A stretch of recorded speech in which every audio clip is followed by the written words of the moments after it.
Bismillahirrahmanirrahim. Assalamualaikum warahmatullahi wabarakatuh.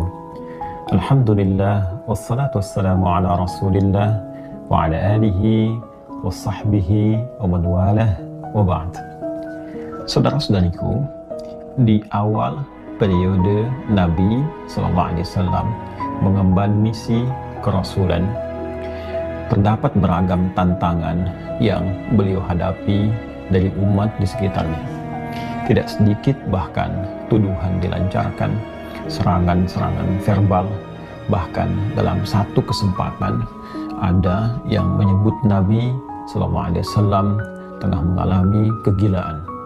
Ada yang menuduh Nabi ditinggalkan oleh Rabbnya, oleh Allah Subhanahu wa Ta'ala, karena ada fase penurunan wahyu yang belum turun pada saat itu.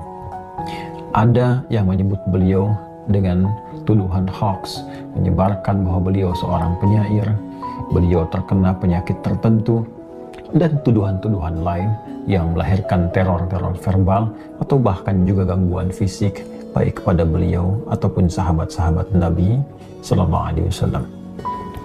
Dalam kesempatan inilah kemudian Allah Subhanahu wa Ta'ala menurunkan dua surat sekaligus. Yang dahsyatnya, dengan dua surat ini Allah ingin mengentaskan segala kegundahan yang dirasakan. Allah ingin menepikan segala kesedihan yang tengah dialami oleh Rasulullah SAW pada saat itu, sekaligus memberikan pesan besar kepada kita, hikmah yang paling indah dan cara yang paling efektif bagaimana kita bisa melewati masa-masa sulit, sekaligus menghadirkan ketenangan di dalam jiwa dan menyusun solusi-solusi terbaik untuk kita menyelesaikan apapun yang tengah kita alami. Quran surah ke-93 dan surah ke-94, Ad-Duha dan Al-Insyirah, diturunkan oleh Allah Subhanahu wa Ta'ala untuk memberikan kedamaian, ketentraman, sekaligus solusi dalam setiap persoalan yang kita alami, belajar dari hikmah yang pernah dialami Rasulullah sallallahu alaihi wasallam. A'udzu billahi minasyaitonir rajim. Bismillahirrahmanirrahim. Wad-duha wal-laili idza saja ma wadda'aka rabbuka wa ma qala walal akhiratu khairul laka minal ula walasawfa yu'tika rabbuka fatarda alam yajidka yatima fa'awa ووجدك ضالا فهدى ووجدك عائلا فأغنى فأما اليتيم فلا تقهر وأما السائل فلا تنهر وأما بنعمة ربك فحدث. والضحى, demi waktu duha yang menghadirkan berbagai ketenangan, kenyamanan dengan pancaran cahayanya sehingga kita merasakan suasana suka. Wal-laili idza saja, ataupun suasana malam yang dipenuhi, diselimuti dengan gulita sehingga sulit kita beraktivitas. Dua ayat ini menggambarkan dua suasana yang saling berlawanan. Satu, suasana suka yang dilukiskan dalam waktu duha, dan dua, suasana duka yang sering digambarkan dalam gelap gulita. Allah yang menegaskan, ya Muhammad sallallahu alaihi wasallam, tanamkan dalam jiwamu, aku bersumpah demi keadaanmu yang dalam keadaan suka ataupun dalam keadaan duka seperti gelap gulita, ma wadda'aka rabbuka wa ma qala, maka Rabbmu yang merawatmu, menyayangimu, memperhatikanmu tidak akan pernah meninggalkanmu sedikit pun, baik dalam keadaan suka ataupun duka. Aku akan menyertaimu dan memberikan solusi dalam setiap persoalanmu. Walal akhiratu khairul laka minal ula, dan sungguh akhirat itu lebih bagus, lebih utama dibandingkan dengan persoalan-persoalan dunia yang tengah kau hadapi saat ini. Wala sawfa yu'tika rabbuka fatarda, bersabarlah dengan cobaan-cobaan dunia, bersabarlah dengan tantangan yang harus dihadapi, lulus dalam ujian itu, dan aku akan berikan kepadamu seluruh nikmat-nikmat terbaik di akhirat sampai engkau mengatakan, aku ridha ya Allah, aku puas dengan itu semua. Alam yajidka yatiman fa'awa, Bukankah dulu pun engkau punya kesulitan yang dengan itu aku entaskan, seperti engkau ditinggal oleh ayahmu, engkau ditinggal oleh ibumu, kesulitan yang tidak biasa, lantas aku memberikan solusi kepadamu. Wawajadaka dhallan fahada, dan dalam engkau merasa gelisah pun dulu, bukan hanya sekarang. Dalam engkau sulit pun dulu, bukan hanya sekarang. Bukankah persoalan di masa lalu aku pun berikan petunjuk kepadamu untuk mengatasinya?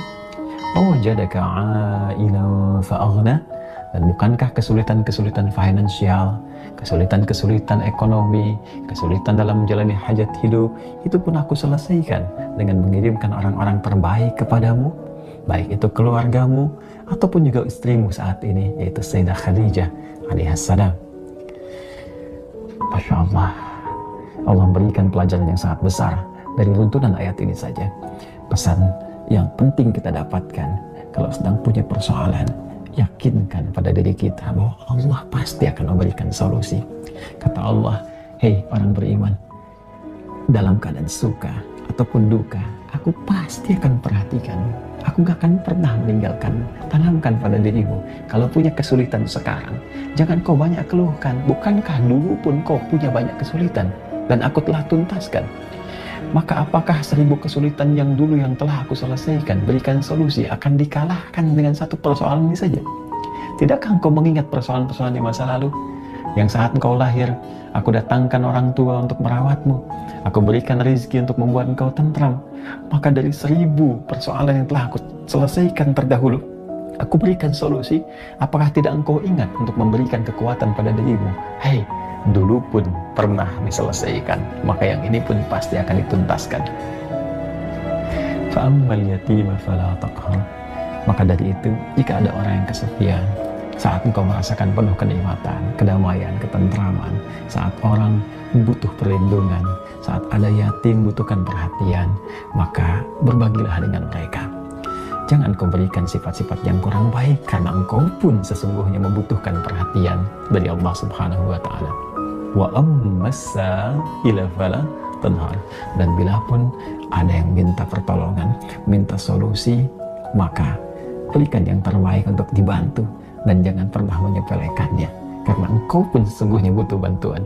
Wa amma bi ni'mati rabbika fahaddits, dan dengan segala nikmat yang telah Allah berikan kepadamu, maka ungkapkanlah sebagai syukur kepada Allah Subhanahu wa Ta'ala dengan meningkatkan kesolehan, kebaikan dan takarrub kepada Allah Subhanahu wa Ta'ala.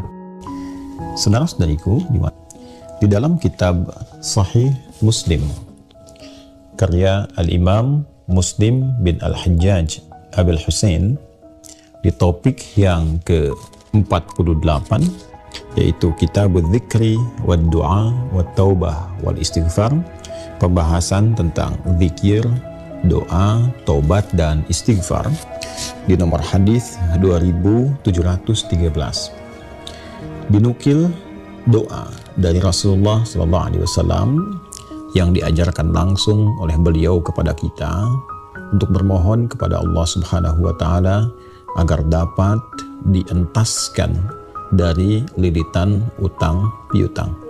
Bagaimana Nabi mengajarkan doa dimaksud? Mari kita bacakan redaksi yang sampai kepada kita dari hadis Nabi Muhammad SAW. Qala al-Imam Muslim haddatsani Zuhair bin Harb haddatsana Jarir an Suhail qala kana Abu Salih ya'muruna idza arada ahaduna an yanama an yattaji'a ala shiqqihi al-ayman thumma yaqul. Saya sampaikan dulu, berkata Imam Muslim telah mengatakan kepada saya Zuhair bin Harb, telah mengatakan kepada kami Jair dari Suhail, beliau mengatakan adalah Abu Salih meminta kepada kita, mengarahkan, mengajarkan kepada kita, kata beliau, kalau ada seseorang yang hendak tidur, hendaklah dia miring ke sebelah kanan, mengarah ke sebelah kanan, kemudian dia berdoa. Nah, perhatikan doanya. Allahumma rabbas samawati wa rabbal ard. Allahumma rabbas samawati wa rabbal ard. Ya Allah, yang mencipta, merawat dan mengatur langit dan bumi. Wa rabbal arsyil azim, dan Rabb dari arsy yang agung itu. Rabbana wa rabba kulli syai. Allah Tuhan kami yang merawat kami dan juga merawat segala hal. Faliqal habbi wan nawa, yang menumbuhkan bebijian dan tumbuhan. Wa munzilat taurati wal injil wal furqan, dan yang telah menurunkan Taurat, Injil dan Al-Quran sebagai pembeda. A'udzu bika min syarri kulli syai'in anta akhidhun binasiyati. Aku berlindung kepadamu ya Allah dari segala keburukan, dan Engkau yang maha kuasa untuk dapat menentukan segala hal terjadi. Allahumma antal awwalu falaysa qablaka syai'. Duhai Allah, Engkaulah yang paling awal dan tidak ada sebelumnya apapun itu. Wa antal akhir falaysa ba'daka syai', dan Engkaulah yang paling akhir dan tidak ada setelah itu apapun. Wa anta zahir falaysa fawqaka syai', dan Engkaulah yang nyata dan tidak ada yang meliputimu di atasmu apapun itu. Wa antal batin falaysa dunaka syai', dan Engkaulah yang batin dan tidak ada selainmu apapun itu. Iqdi 'anna ad-daina wa aghnina minal faqri. Ya Allah, kami mohon anugerahkan kecukupan rezeki untuk melunasi utang-utang kami hamba-Mu ya Allah, dan bebaskan kami dari kefakiran. Iqdi 'anna ad-daina wa aghnina minal faqri. Mohon anugerahkan kami keluasan rezeki untuk melunasi utang-utang dan lepaskan kami dari kefakiran. Ini doa yang diajarkan kepada kita dan disampaikan kemudian di akhir riwayat, wa kana yarwi dzalika an Abi Hurairah anin Nabiyyi sallallahu alaihi wasallam. Riwayat ini, doa yang disampaikan ini yang dikisahkan dari Suhail dan diterangkan oleh Abu Salih. Ini tersambung riwayatnya kepada sahabat Abu Hurairah radhiyallahu taala anhu yang diajarkan doanya oleh Nabi sallallahu alaihi wasallam. Oleh karena itu, mari diusahakan setiap sebelum tidur, selain membaca doa-doa perlindungan dari was-was, dari godaan-godaan setan, yang paling populer yaitu surat Al-Baqarah ayat 255, ayat kursi itu, ataupun 3 surah terakhir, Al-Ikhlas, Al-Falaq, An-Nas. Maka ini nampaknya menjadi pengetahuan baru untuk kita memohon kepada Allah agar dibebaskan dari jeratan utang dan kefakiran. Semoga bisa dibacakan dengan penuh kehusyuan, penuh harap, memohon kepada Allah Sang Pemberi Rizki yang merawat kita, memenuhi segala kebutuhan, mencukupkan segala hal, menyehatkan dan memberikan perlindungan. Semoga Allah membebaskan kita dari jeratan utang dan jeratan kefakiran, yang dengan lepasnya dari itu semua mendapatkan kita kebahagiaan, rahmat, dan keadaan yang lebih dekat dengan Allah Subhanahu wa Ta'ala. Saudara-saudariku, dalam menjalani ragam aktivitas kehidupan yang tengah kita titi, tak jarang kita mendapati beberapa situasi yang menghadirkan kegalauan di dalam hati. Kadang bersanding pula dengan kesedihan. Tidak sedikit kita dapati beberapa kalangan merasa lemah mengerjakan aktivitas atau bahkan hadir rasa malas.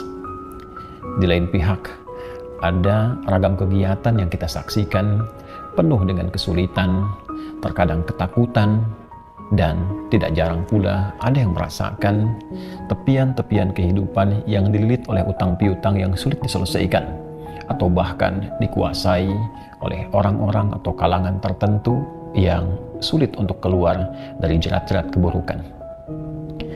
Ragam situasi ini menariknya telah diisyaratkan oleh Nabi Sallallahu Alaihi Wasallam dan diberikan tuntunan doa terbaik untuk mendekat kepada Allah Subhanahu Wa Taala, mengentaskan seluruh apa yang tadi dirasakan.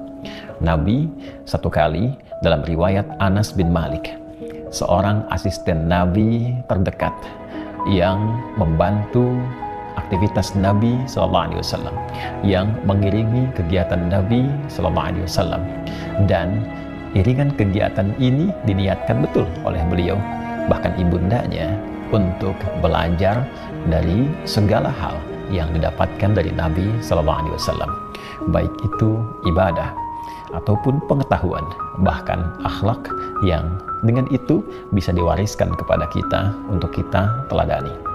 Dalam hadis ini, Anas bin Malik seringkali mendengar Nabi SAW bermohon kepada Allah satu doa yang isinya anti galau, anti kesedihan, doa anti dari kelemahan, doa anti dari sifat malas, doa anti dari kebakhilan, anti dari sifat pengecut, pun demikian dari penguasaan utang ataupun lingkungan yang menguasai kita. Nabi SAW mengajarkan doa itu dengan sangat indah. Beliau bersabda, Allahumma inni a'udzubika minal hammi wal hazani wal ajzi wal kasali wal jubni wal bukhli wa dhala'id daini wa ghalabatir rijal. Ya Allah, hamba bermohon kepadamu agar memberikan perlindungan pada hamba. Hamba berlindung kepadamu ya Allah dari kegalauan, hambun, pun juga dari kesedihan. Hamba berlindung kepadamu ya Allah dari kelemahan dan dari sifat malas. Hamba berlindung kepadamu ya Allah dari sifat bakhil ataupun rasa pengecut yang tidak memiliki keberanian untuk mengerjakan sesuatu. Hamba berlindung kepadamu ya Allah dari lingkaran penguasaan utang piutang ataupun penguasaan orang-orang tertentu yang menghambat hamba beraktivitas dengan baik. Saudara-saudariku, satu doa ini diajarkan oleh Nabi SAW bila kita mengalami ragam kegiatan yang dimaksudkan atau bahkan bermohon saja kepada Allah, merutinkan doa-doa ini sekiranya menjadi benteng dari beragam hal-hal yang disebutkan tadi yang mungkin kita hadapi dalam kehidupan ini. Boleh jadi saya, Anda, ataupun kita pernah galau saat beraktivitas. Kita pernah bersedih, kita pernah merasa malas atau lemah mengerjakan satu hal. Boleh jadi kita sulit untuk mengerjakan satu ibadah walaupun dunia mudah kita lakukan. Boleh jadi kita juga merasakan takut untuk mengerjakan sesuatu. Atau mungkin di antara kita ada yang dikuasai oleh utang piutang, atau bahkan dikuasai kalangan tertentu, orang-orang tertentu, lingkungan tertentu yang menghambat kita berbuat baik dalam kehidupan. Amalkan doa ini dan semoga Allah meringankan dan menghilangkan apa yang kita rasakan dalam hati kita sehingga menghadirkan kehidupan yang damai, abadi, senang dan menenteramkan.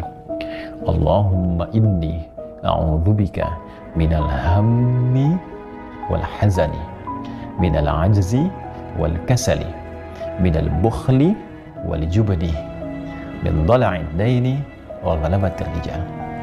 Nah, di antara pelajaran yang pernah disampaikan oleh Nabi yang diajarkan kepada Mu'adz bin Jabal, ya Mu'adz, atau kama qala Rasulullah SAW, wahai Mu'adz, wa'allimuka du'aan, aku akan ajarkan kepadamu satu doa. Ya, dan jelas kalimatnya, bisa mengentaskan kesulitanmu, utang-utangmu, dain kalimatnya itu, walaupun itu sebesar Jabal Uhud, gunung Uhud. Masya Allah. Ya, Mu'adz, maukah engkau aku ajarkan satu doa yang kalau engkau baca itu, engkau punya utang, terjebak dalam satu kondisi, ya, walaupun sebesar gunung Uhud, Allah akan melapangkannya. Ya, teman-teman yang pernah umrah, pernah haji, tahulah seperti apa gunung Uhud itu. Ya, panjangnya luar biasa dan seterusnya. Itu ilustrasi. Ya, bukan berarti harus segunung Uhud begitu. Gambarannya sebanyak apapun. Kalau benar-benar kita terkoneksi dengan Allah, bukankah Allah Maha Kaya, Maha segalanya, yang mudah mengangkat, mudah menurunkan, mudah memberi, mudah juga menghilangkan sesuatu, mengangkat yang baik, memberi yang baik, menghilangkan yang buruk, gitu kan? Dan seterusnya. Maka Mu'adz tentu mengiyakan dan Nabi kemudian sallallahu alaihi wasallam memberikan petunjuk doanya, gitu kan? Maka beliau memulai dengan Allahumma, gitu kan? Kalau kita baca ayatnya kan kulillahumma, ya. Nah, kita bisa bacakan langsung potong dari kata Allahumma-nya berdasarkan pengajaran dari Nabi sallallahu alaihi wasallam kepada Mu'adz bin Jabal. Itu bisa dicek di hadisnya. Allahumma malikal mulki. Coba buka mushafnya ya. Buka mushafnya. Teman-teman buka mushaf ini, mushaf masing-masing di rumah, cari Quran surah ketiga Ali Imran ayat 26. Kan kata kulnya di situ, kalau kita baca Quran harus dibaca semuanya, kulillahumma. Tapi kul itu kan katakan, ya, perintah Allah kepada Rasulullah. Nah, kita bisa dalam konteks berdoa, kita bisa langsung bacakan dari Allahumma-nya. Allahumma malikal mulki. Saya ulang ya. Allahumma malikal mulki tu'til mulka man tasha' wa tanzi'ul mulka mimman tasha' wa tu'izzu man tasha' wa tudhillu man tasha' biyadikal khair innaka 'ala kulli syai'in qadir. Jadi dimulainya dari Allahumma-nya sampai ke ujung ayatnya. Sudah? Dah ya? Kemudian teruskan. Rahman ad-dunya, Rahman ad-dunya. Saya tulis ya, teman-teman nanti bisa screenshot ya. Rahman ad-dunya wal akhirah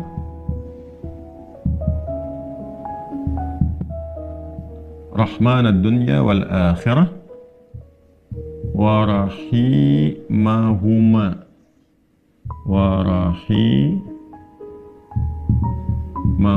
Teruskan. Jadi begitu selesai yang Ali Imran 26-nya, ya kita baca dari Allahumma-nya. Allahumma malikal mulki tu'til mulka man tasha' wa tanzi'ul mulka mimman tasha' wa tu'izzu man tasha' wa tudhillu man tasha' biyadikal khair innaka 'ala kulli syai'in qadir. Rahman ad-dunya wal akhirah wa rahimahuma. Jelas ya? Tu'ti hima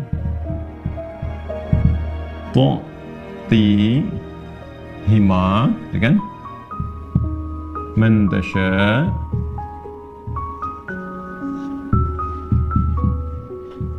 dah wa tamna'u minhuma man tasha'.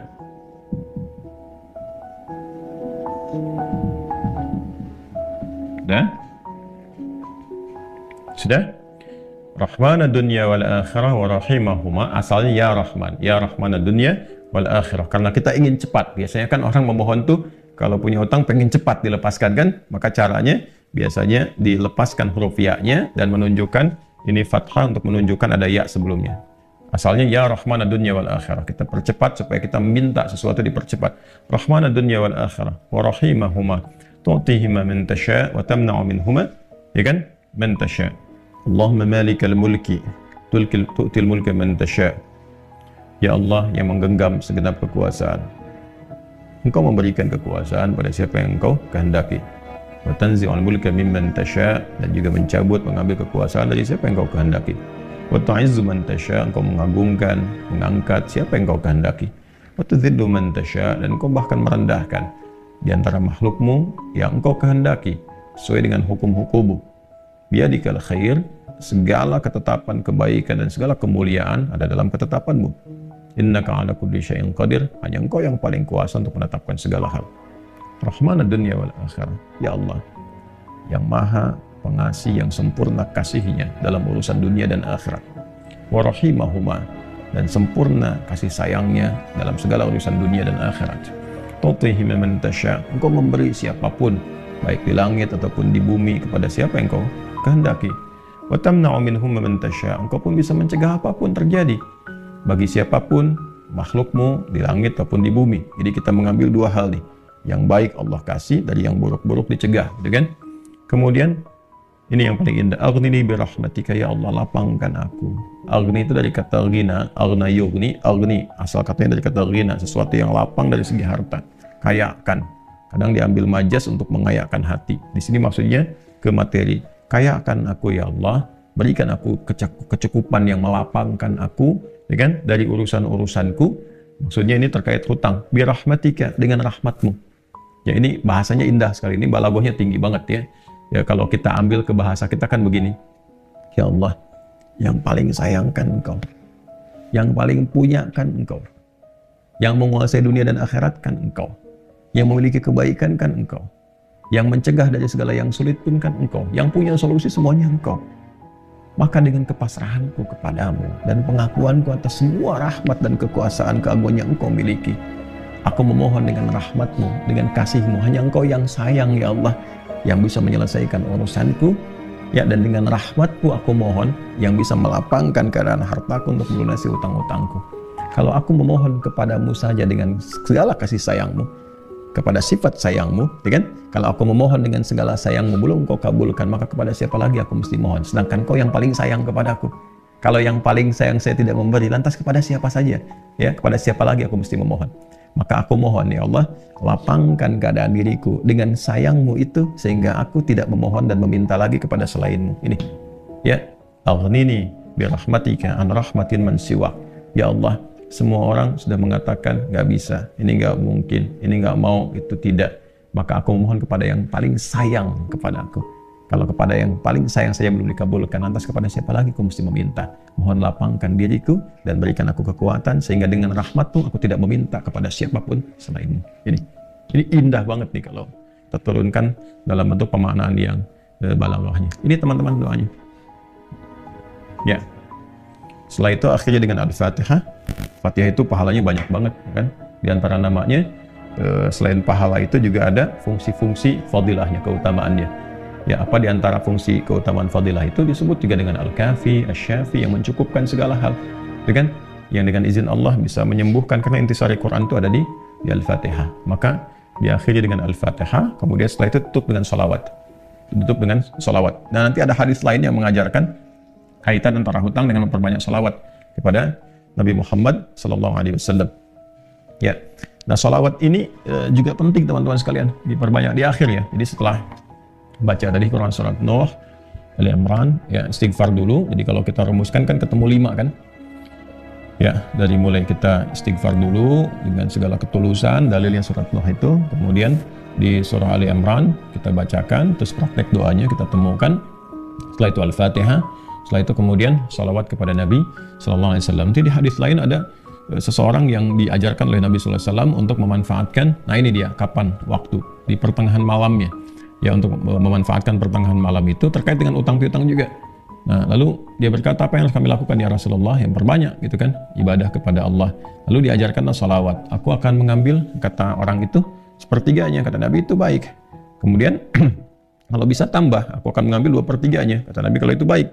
Lalu kalau bisa tambah, aku akan mengambil keseluruhannya. Ketika orang itu menghidupkan salawat di akhir-akhir malam itu, ya maka Nabi SAW langsung berkomentar, maka Allah akan mencukupkan, bahkan melebihkan apapun yang kamu rasakan gitu ya, yang kamu hadapi. Nah, itu beberapa ulama menempatkan bab itu dalam pengentasan utang piutang. Jadi kalau kita ketemulah kemudian di sana 5 bagian, yang kelimanya ditutup dengan keadaan ini kapan, yaitu waktunya tengah malam dan ditunaikan, diawali dengan sholat dulu untuk mengoneksikan diri kita kepada Allah Subhanahu wa Ta'ala. Jadi kalau Anda bertanya kapan ini dibacakan, ya saya ulangi, kapan ini dibacakan, yang paling pokoknya adalah di pertengahan malam, di sepertiga malam. Jadi bangun malam hari supaya ada getaran kejiwanya lebih cepat mengamalkan Quran. Surah Al-Muzammil itu surah 73 ya, di ayat yang ke-6, inna nasyi'atal laili hiya asyaddu wat'aw wa aqwamu qila. Bangun malam itu bacaannya menyentuh kepada jiwa, lebih mudah mendapatkan kekhusyuan. Jadi sepertiga malam bangun, istighfar gitu kan. Ya, setelah sholat kita supaya bangun konektivitas dulu. Sholat itu kan kalau sudah bagus khusyuk, konektivitasnya tinggi. Setelah itu baru diistighfari. Istighfar menjelang sahar. Ya, wabil asharihum yastaghfirun, menjelang sahar mereka banyak istighfar. Nah, kalau sudah beristighfar, itu Masya Allah nanti di Quran surah ketiga ayat 17 itu nanti akan diberikan oleh Allah 4 kekuatan yang bersanding dengan orang istighfar. As-sabirina was-sadiqina wal-qanitina wal-munfiqina wal-mustaghfirina bil ashar.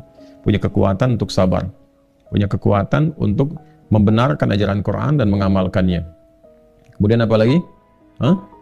Qanitin, khusyuk ibadah. Orang yang biasa bangun malam, istighfar di ujung malam tuh lebih khusyuk ibadahnya. Nanti wal munfiqin, bisa jadi rajin infak, setara itu. 4 itu bisa setara. Jadi orang yang istighfar, pemahaman pertamanya bisa setara amalnya dengan orang yang rajin infak, yang khusyuk ibadah, orang yang membenarkan isi kitab dan mengamalkan, serta orang sabar. Pemahaman berikutnya adalah mendapatkan 4 keutamaan ini.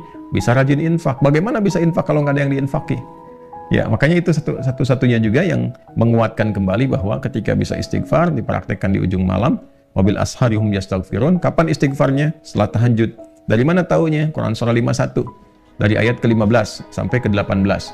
Innal muttaqina fi jannati wa 'uyun akhidina ma atahum rabbuhum innahum kanu qabla dzalika muhsinin. Ayat 17-nya, kanu qalila minal laili ma yahja'un. Kan mereka itu orang-orang yang sedikit tidurnya, maksudnya menghidupkan malam, rajin tahajud. Setelah itu apa? Wabil asharihum yastaghfirun. Menjelang waktu sahar, sepertiga malam ke waktu sahar, ya dekat-dekat ke fajar, dia banyak istighfar. Nah, saat istighfar itulah dia dapatkan sampai hatinya khusyuk, baru bacakan ini. Ya Allahumma malikal mulki tu'til mulka man tasha' wa tanzi'ul mulka mimman tasha' wa tu'izzu man tasha' wa tudhillu man tasha' biyadikal khair innaka 'ala kulli syai'in qadir. Rahmanad dunya wal akhirah. Itu tulisan ke sana. Wa rahimahuma tu'tihuma man tasha' wa tamna'u minhum man tasha'. Kemudian teruskan langsung ke bawah. Aghnini bi rahmatika an rahmati man siwa. Minta kepada Allah. Ya, setelah itu boleh sertakan kemudian bahasa-bahasa kita minta. Terus baca Al-Fatihah, tutup dengan salawat kepada Rasulullah sallallahu alaihi wasallam. Ya, itu dibiasakan. Nah, sampai mendapatkan kekuatan, tapi bukan berarti tidak berikhtiar. Setelah itu ikhtiar tetap. Ya, tetap berikhtiar. Ya, bagaimana cara berikhtiarnya? Ya, itu bisa kita bekerja dengan baik. Kalau nggak ada modal sama sekali, misalnya kita berikhtiar dulu dengan amal kebaikan. Datang ke masjid, berusaha rapi-rapi, gitu kan? Kemudian kita lihat ke DKM-nya misalnya mengajukan dulu permintaan. Nggak usah banyak-banyak pinjamnya. Pinjamlah misalnya 100.000, 200.000 atau 500.000. Kemudian setelah itu cari peluang-peluang misalnya di majelis-majelis ilmu kan banyak orang belajar itu. Ya belilah modal tertentu, beli makanan atau minuman. Terus kontak ke DKM-nya sampaikan. Ya, supaya nanti ada sinergi antara jamaah dengan yang dagang. Bicara dengan baik-baik sehingga nanti diumumkan. Ustadznya juga menyampaikan, berikan kelapangan kepada teman-teman yang sedang misalnya mencari rezeki berjualan, dapat dari situ, tambahkan lagi berdoa. Bisa jadi tiba-tiba Allah berkehendak menggerakkan orang-orang tertentu yang baik dan sebagainya. Ya kan? Jadi bukan datang ke ustadz untuk melunasi utangnya. Saya lihat beberapa teman-teman tuh kalau minta saya terjebak riba gini, gimana solusinya? Mau minjam, mau minta dilunasin. Teman-teman saya itu udah tugasnya ngajar. Kalau antum tanya doang saya jawab, tapi ya, kalau urusan dunia carilah gitu kan, terkait dengan dunianya. Bisa antum ke Basnas, bisa ke bagian DKM masjid, bisa ke teman-teman pengusaha yang muslim yang baik-baik ya. Kalau saya kan ngajar gitu. Ya kalau ada alhamdulillah, kalau ada gitu kan. Ya kalau yang sifatnya terkait dengan bimbingan itu lebih utama.